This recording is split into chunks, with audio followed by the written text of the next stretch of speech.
Well, the way I describe it is, on Spot Us, people get to decide where their money goes. There's transparency and control. And, the analogy I use is if you walked into a restaurant and the waiter told you what you were going to eat for dinner, you'd walk right out, right? That's a ridiculous idea. Who are you to tell me what I'm going to eat for dinner? I get a choice. And in journalism, that's typically what we've done, though, right? We've sort of said, here's the news. Here's what we decided you're going to want to know. And again, that's not because journalists or newspaper editors were mean and conniving. That's just simply the only way it could be done, right? There wasn't a means of communication to say what's interesting to you right now. But we actually do have that ability. I think that there are lots of different ways to do it. In fact, I just saw there's a site called The Fast Times, and they're doing something similar to Spot Us, but you don't vote with money. You're just voting up or down, basically. And they're saying, here are 3 different investigations we want to do. Which one should we tackle? And they're going to let the community vote, and then they're going to go from there.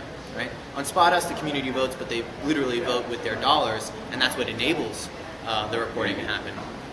But the idea is very similar. With or without money, there is a means where the audience is saying, here's what we want. Here's what we want to know.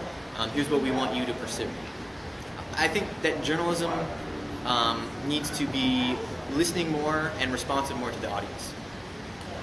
And then my second question is, besides seeing your byline in print, why did you switch from philosophy to journalism?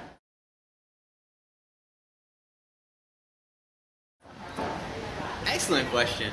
As an undergrad, I was the editor I was a philosophy major, and me and some friends started the undergraduate philosophy journal at UC Berkeley.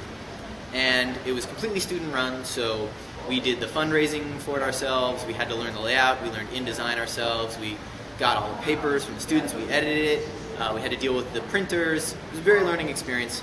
And at the end of it, I was really proud of having produced this sort of hardbound journal, but I was utterly sick of philosophy. I was ready to never see another philosophy paper for as long as I lived. So from there I went to a literary arts magazine on campus, which was like poems and short stories and photos, and it was very artsy. And again, I liked having produced it. Was more like a broadsheet newspaper size, but it was, again, artsy literature. And I liked having produced this, but I wasn't into the poetry and stuff like that.